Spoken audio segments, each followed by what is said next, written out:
notice it's messy. You know, Um, it's behind and you think, I didn't tidy it up. I know, don't worry about it.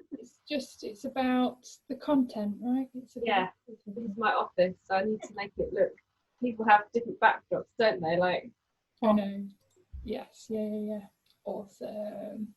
I think it's been interesting from a perspective of like just everybody working from home and kind of getting all this kind of stuff going. yeah, Seeing people's environments interesting. I know. It is interesting. Always fun. So today, what we're talking about, we are talking about changing the approach. Yeah, Big topic. big topic. Cool. So anybody that is here live, feel free to use the chat box and throw any comments, any questions, any thoughts that are coming up, because I think this is it's a big topic for both of us, I think, Ruth, because we I'm going through it.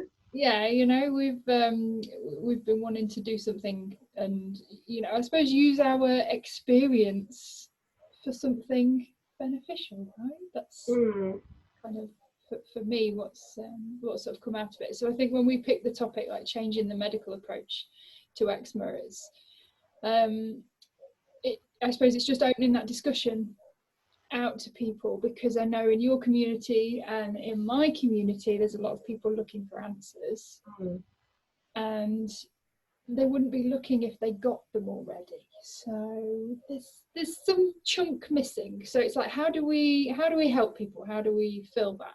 There's two things missing, I think. I think the first thing is that the first thing people think is they want to go to the doctor and get something, fix it. And the second thing is that the doctors don't have much to fix it either. The solutions they have for some conditions, maybe they are good, but topical steroids are meant for short-term use. So giving them to somebody with a chronic eczema condition as the first solution kind of seems like magic, but it's not. No.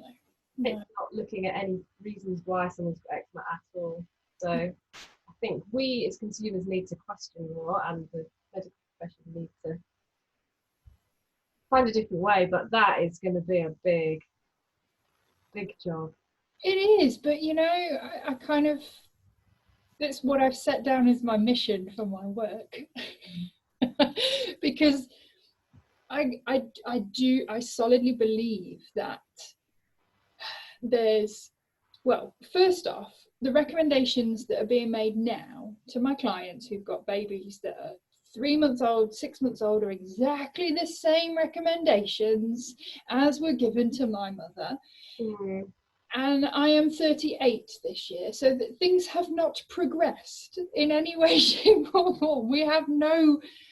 There are no more answers. We've got more methods of suppressing, and more targeted methods of suppressing, but certainly there's nothing has happened with regards to truly fixing and removing people's reliance on drugs. No, I think it's changed a bit. I see a bit of few people that with child with eczema are being given allergy testing, but that will only help a child with an allergy.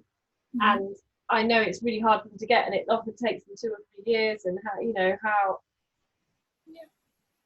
many of them are not getting that sort of guidance. Well, interestingly enough, because I like to have gone through the NICE guidelines. So this is from a UK perspective, and but obviously from a medical approach, these guidelines would have been built.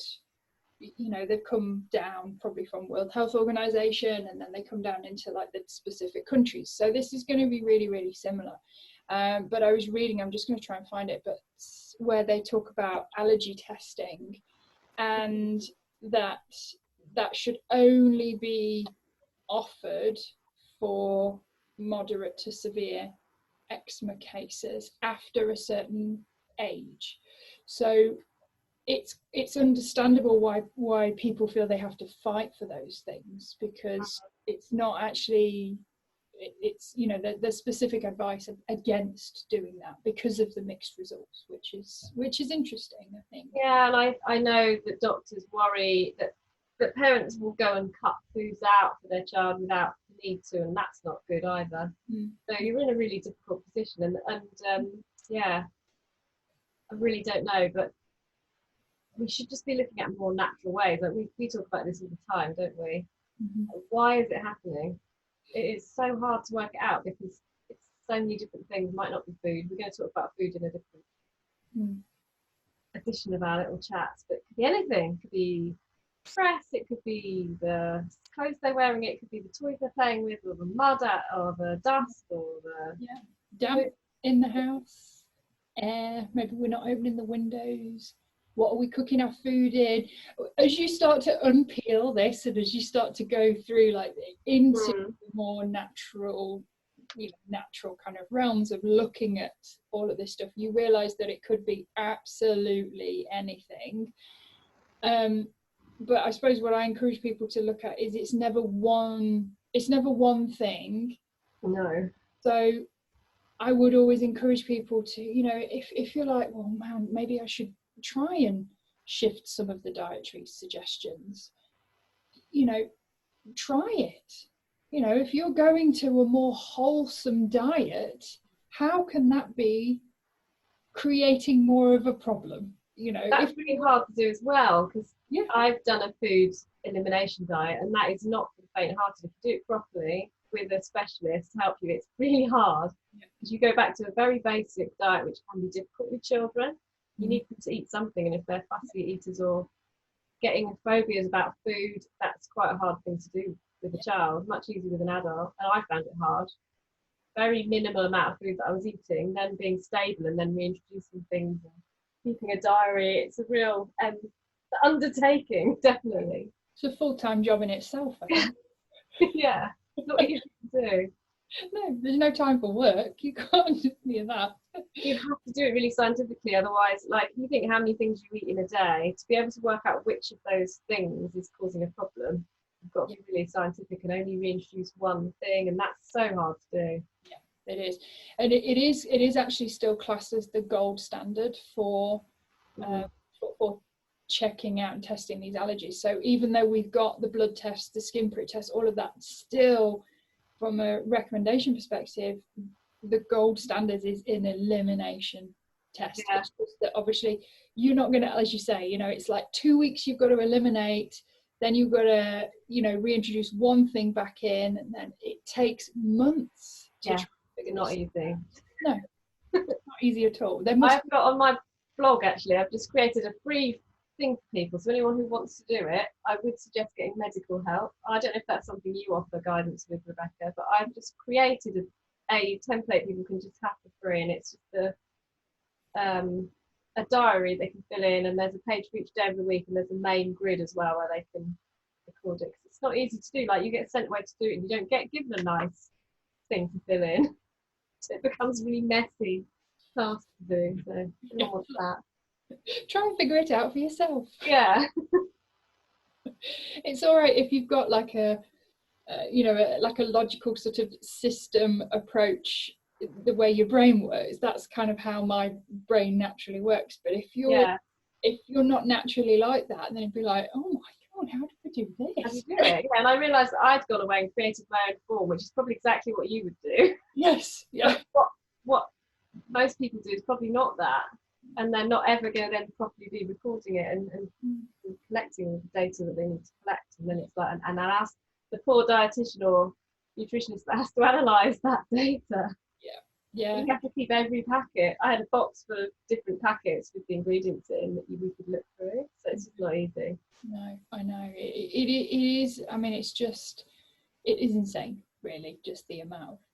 Zoe says, I bought a new notebook when we did this. That's a good idea, actually, having one dedicated for it and just using that. Yeah, definitely. So much information that you write down.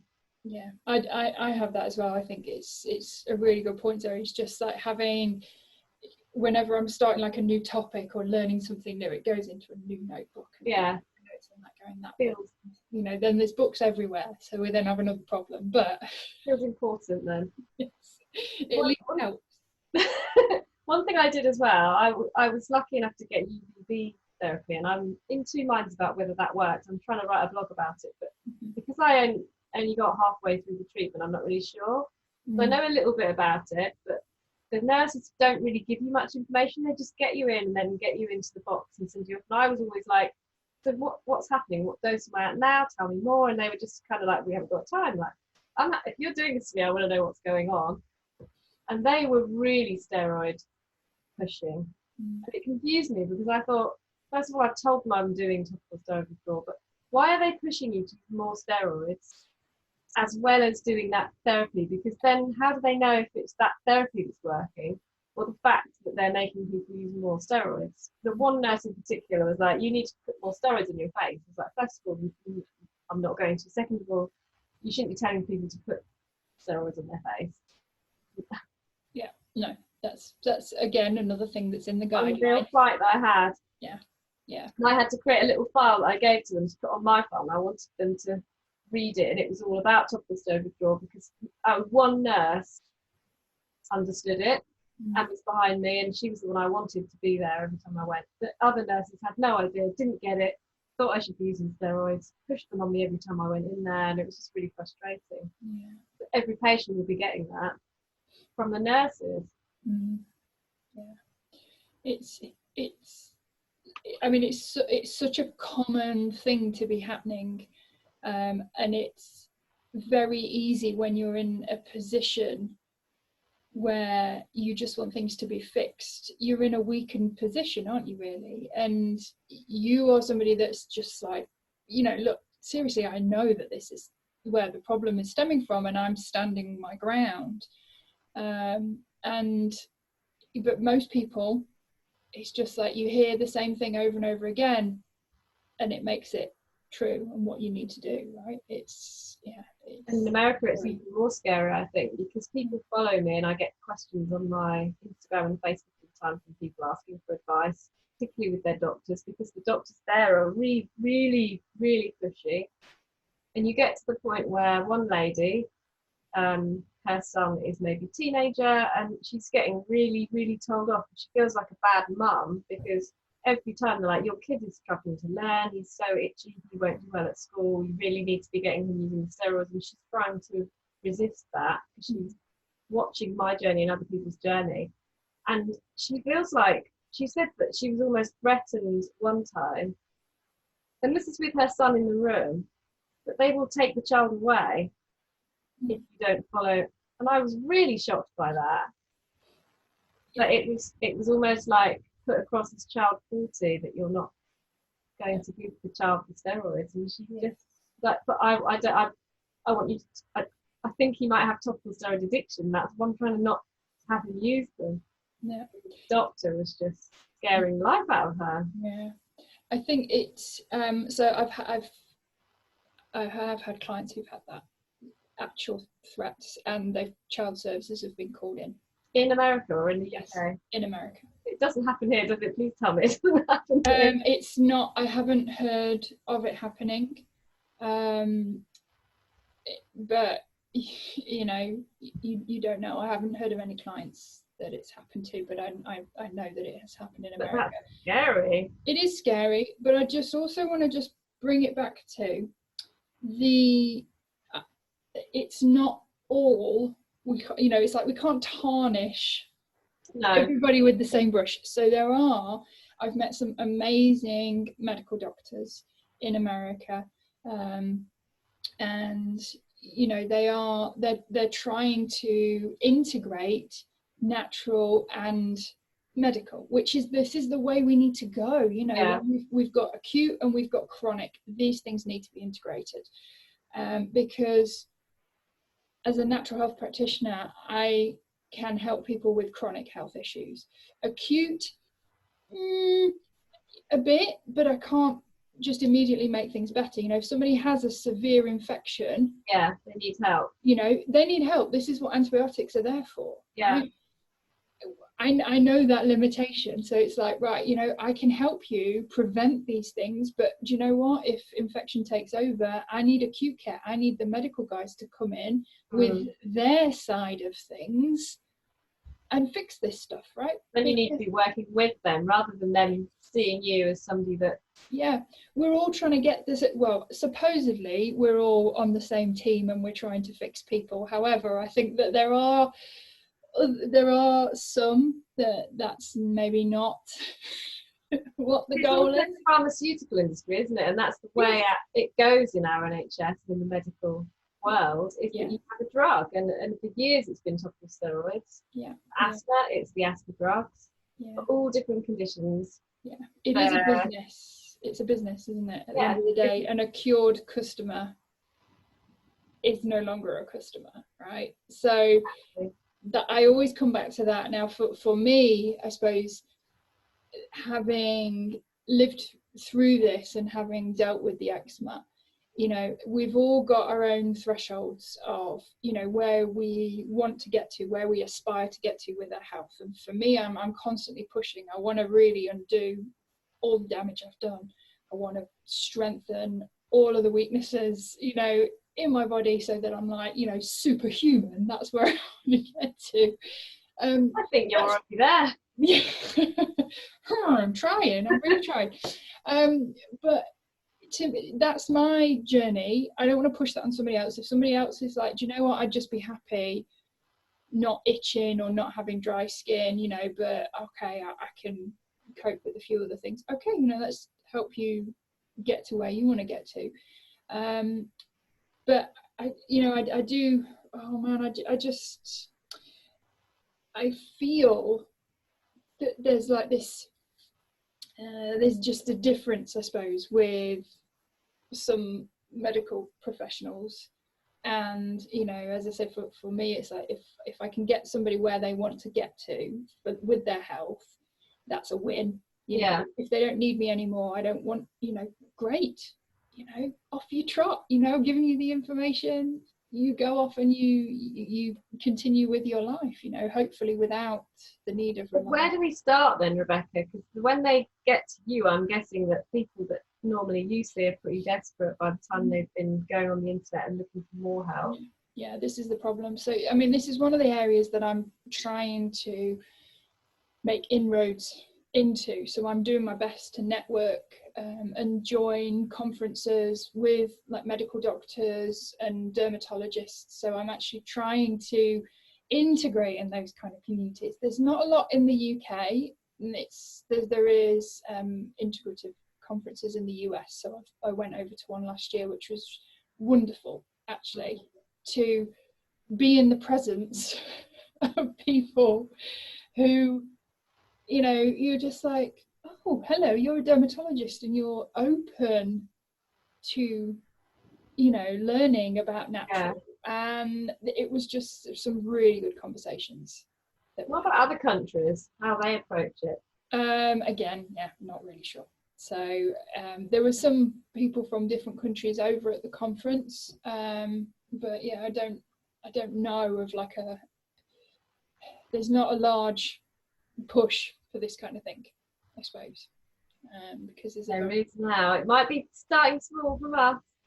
But I've been on the topical steroid withdrawal meetups, which I find really overwhelming, and they happen kind of every fortnight, and there's people on there from all over the world. And that is one of the big things. I think the last meeting I went to ended with us talking about how we can change things, because going through topical steroid withdrawal, if anyone's watching this and annoyed by me touching my face, I can't help it, because I'm going through topical steroid withdrawal and I'm a year and 3 months in. So we're all like, it's horrible, and we don't want people to have to go through this, because you're pretty much doing it on your own, getting the support you can, because you're a doctor.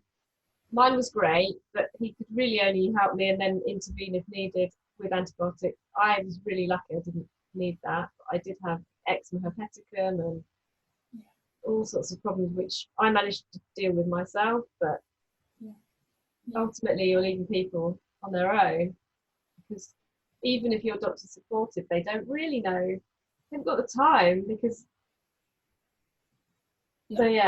oh, it's just a horrible situation. If you have family, children, a job. Yeah. It is so difficult, I think, Yeah.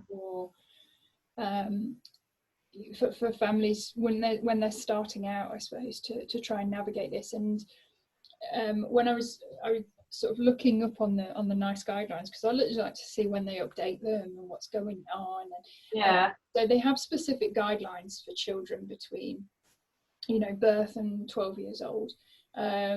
What I'll do when I post this video, I'll send the link to people if they want to go and have a look at those guidelines, especially if you're in the UK.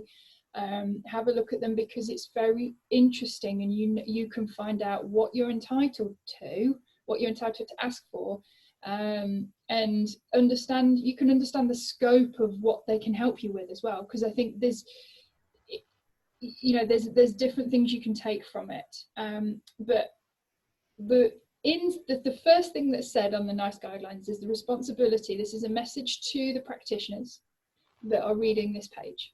Responsibility. The recommendations in this guideline represent the view of NICE, arrived at after careful consideration of the evidence available. Great. But obviously, complementary stuff we don't have much evidence for, right? Because we treat the person, not the symptom. That's the difference. So when exercising their judgment, professionals and practitioners are expected to take this guideline fully into account alongside the individual needs, preferences, and values of their patients or people using their service. That, I believe, is a sentence that needs to be reiterated back to a lot of practitioners. Because it's absolutely fascinating. And then goes on to say, well, I love this. When you read it, you're just like, really? This is not mandatory, right, to apply the recommendations, and the guideline does not override the responsibility to make decisions appropriate to the circumstance of the individual in a consultation with them and their families, carers, or guardian. So how many people, if are watching this, I'd just like to put the question out there and see. There are good doctors out there. I know I've spoken to people who will be like, well, my doctor put me onto, food, let's eliminate this. Let's look at like dust. Let's look at what about carpets? And there's some amazing doctors out there that are so helpful. But often they're the ones that have been through maybe a child with eczema or maybe something, so they can talk from experience, right? Which is exactly what we're doing. But most, I suppose, please just comment below wherever this video is posted. Have you felt heard in these consultations that you go in, even if it's the initial one? Do you feel like your beliefs or your values are actually taken into consideration? That, I think, is a really interesting question to ask of people. Because I looked up before how many people actually have eczema, and it says an estimated, it says up to 15 million people in the UK have eczema. That's a lot of people, and I think that's probably going up at the moment while we're in this stress, anxiety, putting alcohol all over our hands, which is horrible. Hand washing. When I was a kid, it was 1 in 10. So the stats used by the National Eczema Society were 1 in 10 children have eczema. Now it's 1 in 4, isn't it? 1 in 4. That's a lot. It's so much. 1 in 10 is a lot. 1 in 4. Yeah. So when you look at that, as we were saying earlier, it's like, so now almost 40 years later, the same advice is still being given, but now we have more. And the problem is going up. Surely that's when we stop and go, it's not working. Maybe we want to try a different approach. It beggars belief. But I think it's lots of things. I think it's the lifestyles, we're more stressed. For me, cutting out processed foods has made a massive difference, and and that's just increasing. Processed foods becomes more and more the norm because we're busy and it's quick to have something like that. But pollution, a lot of things. And I think when it comes to, I suppose, sort of changing realistically how do we identify these things and get them as recommendations? It has to be evidence based. So the natural, people that are seeing differences and making changes from a natural perspective, we need to, this is one of the things that I'm trying to work on at the moment, we need to work out a way of how do we document what these people are doing and hopefully identify some of the positive, like just the, oh man, all of these people are doing this, okay, let's try and hone in on that and maybe just do that one thing. But I suppose the problem with natural is that we know it's not just one thing that we need to do to fix it. So I suppose my question always goes back to, are we ever going to have enough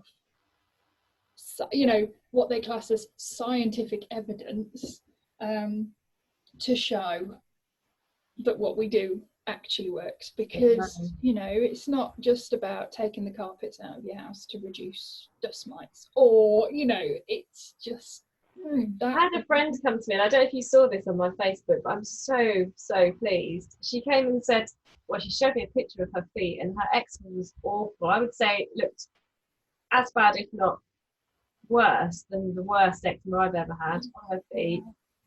And she was tearing it to pieces, and she said to me, I don't know what to do, my friends are telling me to go to the doctor and get steroids, but I've never needed them before and don't know why it's just started happening. And she knows me quite well, so she's like, that's what happened to you, isn't it? Topical steroids and you're going through withdrawal, so I really shouldn't use them, should I?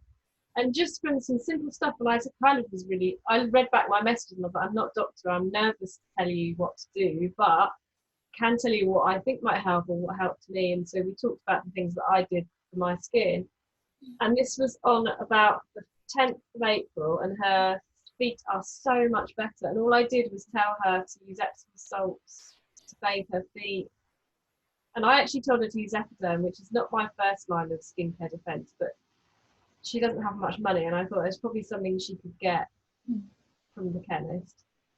It would go a long way.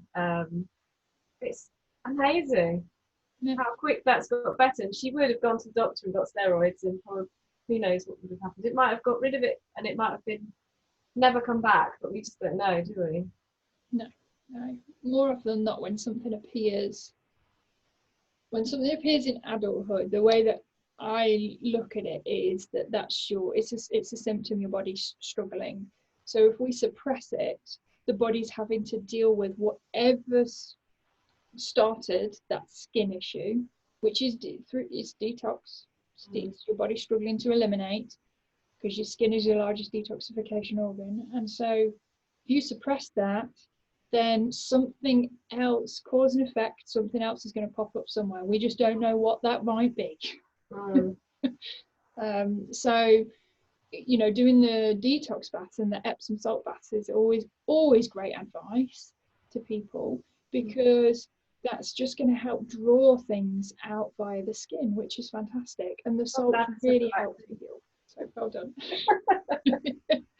I know it can be really scary though, I think, can't it? Because people are like, oh my god, don't come to me for advice, because we all know what works for you might not necessarily work for me. What works for me might not work for Zoe, might not work for the next person. So it's all very subjective. Yeah, it is. But typically, this is why I always come back down to like the bathing, I suppose. And if we can use salt or some kind of elimination support in the bath, the only side effects that we would get there is obviously it stings if the skin is open, so that can be painful for children. That can leave a little bit of a traumatic response to bathing. And I never experienced that at all with it. What, the stinging? Oh man, I have. It like felt literally like I'd been set on fire. It's that kind of intense pain. It's just like, oh. So I felt that, which is why I also recommend clay. So either like bentonite clay or seaweed. So similar kind of action. So anti-inflammatory, calming. The clays are going to be drawing things out via the skin as well. Bicarbonate of soda. Yes, you can use that as well. Yeah. I don't know whether it works as well, but I know some clients use that too. Just be careful on where it comes from, because there's some potential contamination from like aluminium and things like that. Well, oats, I have made oats into a little, that's really nice and soothing. That's kind of more nourishing rather than detoxifying. So yes, a great one. So you can add oats with salt as well. So pair them up, but from a detox perspective, to actually keep that elimination support going, and over time that could be enough to clear whatever's going on again, basically. Certainly helped me. Yeah, exactly. So you could see it in the bath water, it would be really dirty, even though I knew my skin wasn't dirty. The water would be grey. What is that coming out of my skin? Yeah, the amount of conversations I've had with adult clients, right, who are like, what is this grey stuff coming out of your skin? I'm like, that's your dead skin, right? It's just, and they're like, yeah, but why is it grey? I'm not grey. I'm like, I know, it's disgusting, isn't it? But it really does. It's like grey, like putty that comes off. And it's delightful. And it's getting less and less now. Good. Much, so. Good. So it's slowing down. So your like skin reproduction is kind of slowing down then, which is good. And again, you're looking so much like so improved, like each week. I know each week. And look, can you see eyebrows? Yes, there's some little eyebrows here. Amazing. I love it. Brilliant. It's getting better, I think. Slowly. Yeah, there's a bit that just here, like this clearing and sort of around here as well. I had a bit of a bad night, but that's just a flake off, and it's just can't stop them happening. They just rolling on. It does take time. But I think, I mean, from my perspective, I suppose, if we are anybody that's watching this, if you if you're interested in kind of like finding out more, from a support perspective, and also this is what I'm trying to do. It's like I'm trying to work out how to gather the information, I suppose, from people, because I put a lot of information out on my Facebook group, and some people, I've had quite a few emails from people who are like, I'm not one of your clients, but I've followed what you recommended and the eczema's gone away, which is great. It's that it's like, I need to capture that. What did you do exactly that? Document it. Exactly. So if I've got quite a few people in the Facebook group now, and I've got a new piece of software, clinical software, to do studies with, that I'm actually involved in a study, but with my clients right now, and I'm looking into how can I use that to gather information from people. So I might try and do my own little study. Well, and it'd also be interesting to know how many people have done what I've done, because the people I see on social media talking about it will be a tiny fraction of people doing it. There'll be people doing it and not sharing their journey. And so how many of them are doing it? Why did they do it? When did they do it? How long were they using steroids? What did they do that helped? And how long was their journey still healing? And that would be really interesting. I don't know if anyone's doing that. I'm not really sure. And like exactly like you say, because there's and it mentions in the NICE guidelines, so in the guidelines for the UK, they talk about the anxiety of people giving steroids to their children, and the reliance, that they're fearful of this reliance. So they do acknowledge that there are dangers to using topical steroids, and but provided that they're used the way that they're advised to be used on this guideline, then we shouldn't have any problems. And they talk literally like it should be for a very minimal period, right? Not like how we use them, Ruth, where it's like we just keep going. I know, but that's what my doctors tell me to do. I know. And then you feel like it's my fault. It's turned back on me as if I'm a patient and I misused them. But yeah. No, I know. I'm totally with you there. So I've had the same. You know, yeah, yeah, you can just keep using those. No, you can't. and then when you say you don't want them, you're steroid phobic, and that you should just use them. Yes, yeah, exactly. So, you know, from a perspective with, you know, we don't even know any consistency. You know, is it after a certain number of months that this, you know, going through some kind of withdrawal might happen? What about the potency? Is it the potency? Is it the amount of coverage over the body? What is short term? Yeah, what is short term? What is long term? We don't know. Yeah, there's so many questions. I mean, I would love, my Aunt Zoe's pregnant, my daughter is the one with eczema, and we were always told to use steroids with frequent breaks, e.g. use only at the weekends. Yeah, that is one of the recommendations on the guidelines, is to literally use them for short, sharp bursts with breaks in between, and or, you know, use them for a couple of days each week to kind of manage if and that is where my concern lies, because that's an addiction, isn't it? Yeah, because that's like, oh, I'm just going to keep using it each week just to hope that, just to keep the eczema at bay. Well, the eczema is a symptom and a sign that there's something wrong in the body, so we're keeping that suppression down. If my kind of go-to is, if steroids didn't fix the issue within 2 weeks, then there is a deeper underlying thing going on that needs to be addressed, that no matter how many steroids you use will not address it. That is the warning sign. Because for some people, they can use the steroids and it might just be a little bit of an imbalance. The steroids will get rid of it, clear it up, boom, we're done, we're sorted. Some people grow out of eczema. Yeah, exactly. Absolutely fantastic. But to me, there's that, if the steroids can't get on top of it within 2 weeks, then you got that. Pay attention to that, guys. Yeah. You know, and heed the warning of those of us that did not.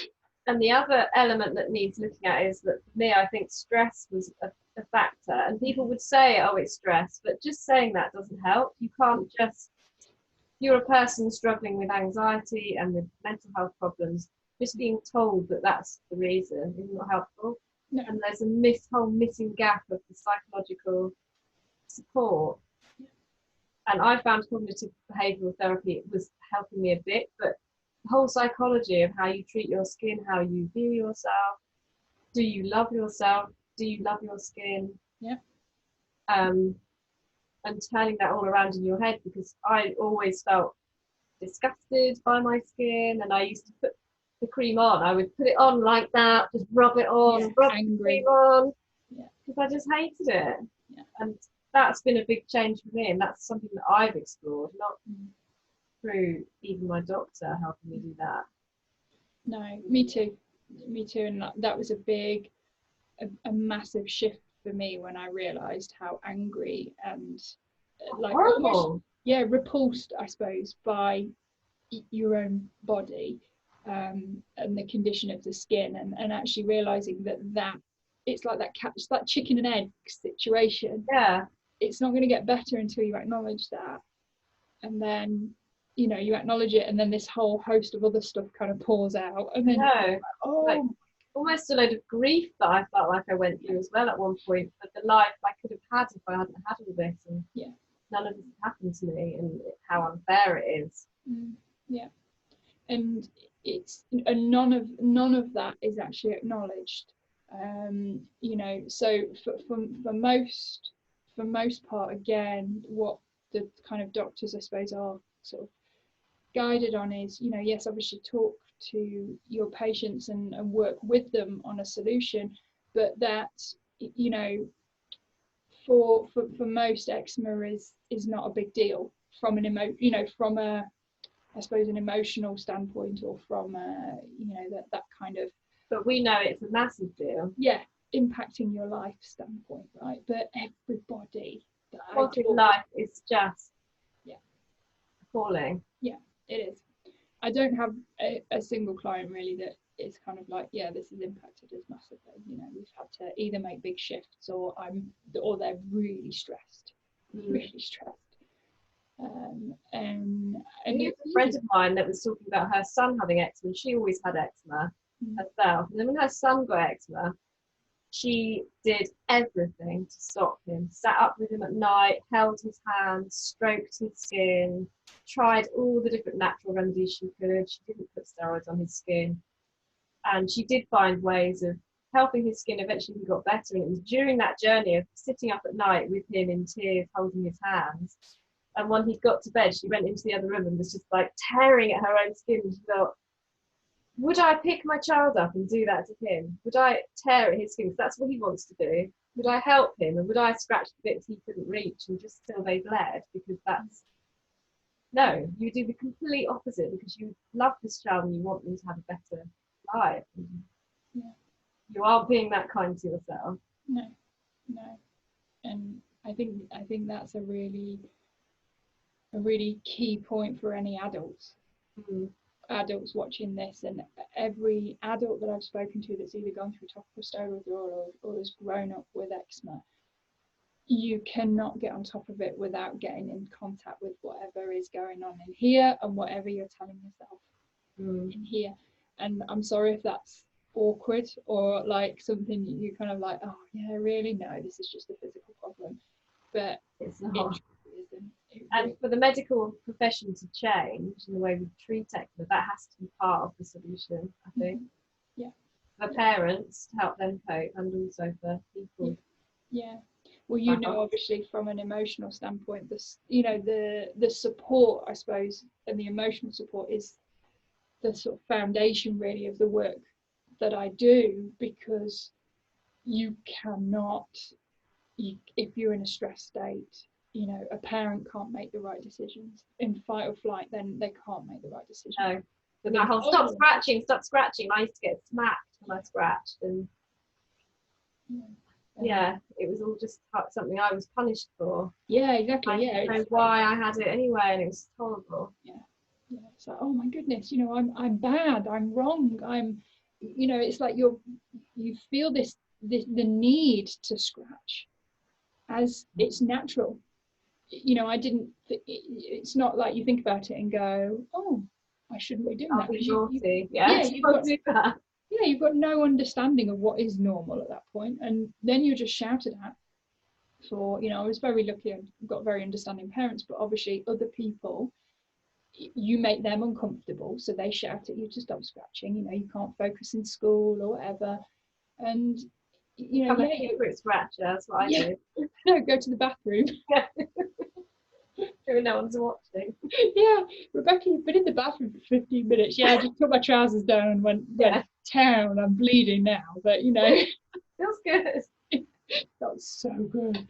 There were times where I struggled to get back to lesson because it felt so good. Just like, it's horrible afterwards, isn't it? And you wish you'd never done it, and then you're in that cycle. Yeah, I know. When I look back now, and I just, you know, having come out the other side, I just never thought that I would ever get there. And I suppose it's that hope that I wanted. I wish that I could go back and give my, you know, 6-year-old self, basically. Or to your parents as well, just to be like, okay, it's not going to be, it might not even be easy if you had all the right help at the start, but someone was to say to you, right, okay, this might not be easy, but we know why this happens. It's body detoxifying, and that we're going to try different things. If you've had that sort of approach, it's so much easier, wouldn't it? Yeah. I think just, you know, like with anything in life, if we've got hope that things will get better, it's so much easier to kind of move through that difficult period.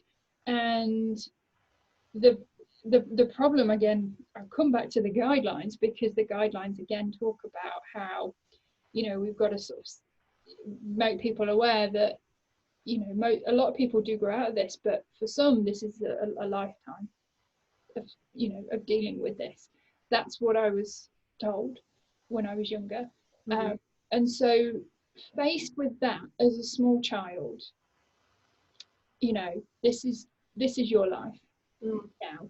Crying yourself to sleep. Yeah, that sets into your beliefs of this is my life, you know, and then you've got to have some sort of strong pull to take you in a different direction to find something else, you know, and go, no, actually it's not, it doesn't have to be. But no, I've always believed that there was some kind of other answer, but unfortunately I only started exploring it in my 20s, and I'd been using steroids for so long by that point. And I did have years probably where I managed to stop using them, but then I would have a flare up. And what do I get? I didn't realise that the steroids weren't good, so I just had a bad flare up. I couldn't fix it on my own. I would get the steroids back out. Yeah, me too. Yeah, and then you're just like, oh, brilliant, that fixed it, you know. Yeah, it did. But then you need stronger ones, and yeah. I did have a doctor once who said, I can't prescribe you any more of these. You need to find another way. But there was no solutions. There was no, right, we'll try this. It was just, no, you're not having them. Yeah, not having them, sorry. And I was desperate, like almost begging him for these steroids because I knew they would help. He was like, no, you can't keep using them. But he didn't have a solution for me. He didn't have an alternative. No. That's where I went to another doctor and got hold of my fix. Exactly. I went through exactly the same thing, and it's like, if I could go back and kick, you know, that Rebecca, then, you know, I would have done. Also, to help that doctor find a better way of, you know, putting me in the right direction. Yeah. And that's, you know, I the other thing I would say is I encourage where people have gone to the doctor and, you know, be like, do you know what? This is not the road for me. I'm going to do this myself. I'm going to fix this myself. I'm going to come away from medication. Please go back to the doctor. Tell them what you did. Show them the results and explain. Because some of them are going to welcome you with open arms and be like, oh my goodness, you know, seeing is believing. And having a personal story of somebody that they couldn't help that has actually found something that works is going to have such a huge impact on the medical world. So please go back. You might be faced with somebody that doesn't want to hear it, but at least you tried. Yeah. At least you attempted to do that. So I would really encourage people to do that. You know, I never went back to my doctors to say, hey, look what I've managed to do for myself. This is amazing. You know, I never did. In fact, I think the ones that I used to go and see are no longer practicing anymore. So such a long time ago. Yeah. But my dermatologist is interested in my journey, and I am encouraged by that. He's started off by warning me, and he did sort of say, I think you're going to find this really hard. And he was he was right. And at points he was like, I'm sure you could be using some for a topical, maybe use a bit of steroids. And I was like, no, I'm going to do this. I'm going to do it properly. So I'm really, really looking forward to going back to him for my final discharge meeting, saying, right, I don't need to see you anymore, look at me. And it's so much better already. I mean, this bit here, you can almost, it looks so much clearer. It does. It's although I never would have worn something like this, I probably had clothes up to here and a scarf on. Yeah. But that's always the sort of telltale, isn't it? I think of somebody who's kind of feeling liberated. Yeah. It's, you know, clothes come off. Yeah. But yeah, I think as I say, there are so many medical professionals that are interested, but they're not taught the alternative way. So we've just got to, I suppose, get out of our heads as clients, patients, however you want to call it. It's not us and them. No, it's not their fault. No. They've done so many years of qualifying to be a dermatologist, and that natural therapy never came up. That's not their fault. No, that's the medical road that we have created. What we've got is people that went into medicine. Most people go into medicine, and there are some that don't. Most people go into medicine because they want to help people, they want to change lives, and they want to heal people. Right? That's why most people go into medicine. And it's those people that you want to share your experiences with, share your stories with, and get them, because they're going to be open to this. And you know what, you never know what that one story might have an impact on a dermatologist, a doctor, whoever, who sees the next person with eczema and go, do you know what, go and look into this, you know. Well, I go to Oxford and they are really actually trying. They're just really sort of stuck because of their funding. That, I mean, that's the same across all the NHS, isn't it, right? So I've said that I want to do it, but it's just how to get it, how to even get a room and the time to do it. But to have some patient groups, whether they're just meet-up groups or networking groups where we can talk, because you do often feel quite alone as well in this journey. I look at my peer group of my friends, and I don't know many that have it, even though we know it's millions of people that have it. There's it's still quite a small percentage of the population, and you don't see people with chronic eczema very much. We're all hiding at home. Yeah, all hiding, like, no, sunshine. Yeah, we've been self-isolating for ages, which is really good at it. Yeah, I know. Or suppressing to put that mask on so that we can go outside. So I hope that that's something that happens where I am, because I would go back even when I'm better, especially when I'm better, because I can then show them before and after, and it is possible to do it. Yeah. But it's difficult, isn't it? Not everywhere is going to be able to do that or have the staff to be able to help facilitate it. No. So, you know, anybody that is watching this that's kind of like, right, okay, you know, this might be something that I want to get involved in, helping out with, you know, as a naturopath, as somebody who's grown up with this, I'm interested in, you know, working with other people to try and, one, raise awareness and change the medical approach, you know, help them to have other ideas, other options, but it has to be evidence based. And I get why that is, you know, I love working evidence based. I use my clients as my evidence base, and it just keeps going, because the have more to be, you say, oh, I cured myself by doing this, and then actually when you look into it, they're still using steroids, or they're doing something else that they haven't told you about, so then it's not going to help anyone else, because that wasn't the answer. So it's difficult to get that evidence. Yeah, exactly. So we've got to ask some different questions, basically, and you know, I mean, I would love, so please, you know, anybody that is watching this, if you're up for kind of joining in and, you know, trying to create something, because I do have a vision, and I'm going to do it, because, you know, because start a movement. Yes. What's the alternative, Ruth? What's the alternative? It's not nice. No, it's not. It's just my eczema was pretty bad even when I was on steroids. I know, this is the thing, and a lot of when I'm looking at the research behind the biologics that are coming out for eczema, you know, it's not fixing it. It's kind of taking you from a severe eczema case to a moderate eczema case. But I see people coming off those. Most people that I see that have used cyclosporin or methotrexate, myself included, have had to stop using it. And it did help for a bit. So maybe my journey through topical steroid withdrawal would have been worse. Maybe I had 5 months of, you know, less pain because I had it, but then horrendous side effects and had to come off it. And the same with Dupixent. People are coming off that because it's giving them eye problems and vision problems and other worse things.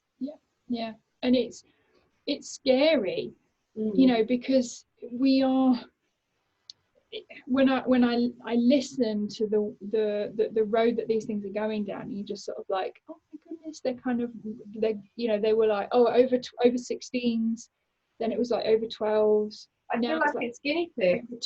Over 2 years they're old. testing this stuff on us. Yeah, they are. Of course they are. You know, but we have to be willing volunteers.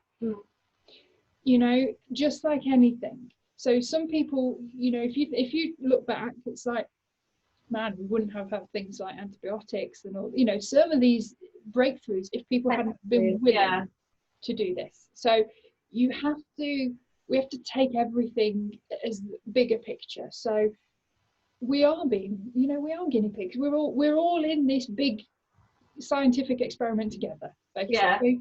Someone up there is having a right laugh. Yeah, no, exactly. Like, seriously, they've not organised themselves yet, have they? Good Lord. I like to say to the doctor when they're talking to you about different things that are available to you, I always say to them, so which one would you have? If you had to take one of these, which one would you have? It's a really interesting question to ask them, because you can quite often see in their eyes, they're like, I have said to the doctor, how would you use that one? And it's like, and they use different wording. They say, I'd be happy for you to try this one. I'm like, I want to know if you would use it. And they won't actually say. I like it. I think the sort of lack of an answer might be all the answer, basically. Yeah. I'd be happy for my experiment to work if you try this one. Yeah.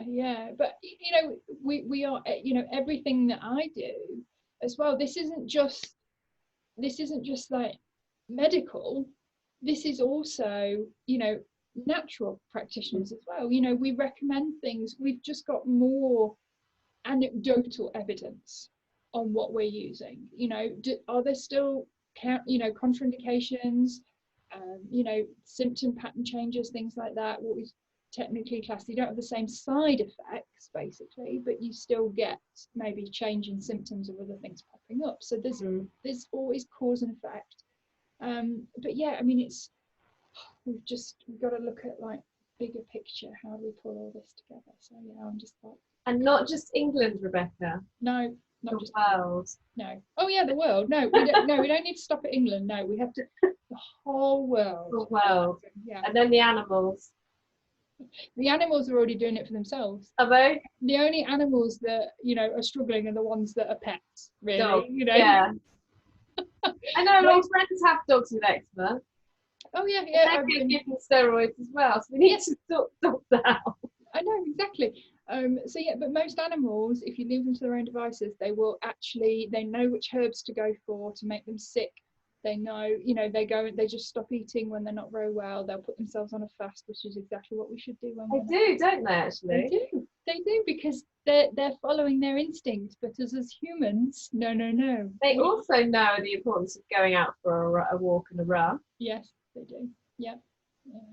It's the poor animals that we've brought into our world, and we insist on feeding them what we think they should be eating, just like we do on ourselves. Yeah. Do you have any pets?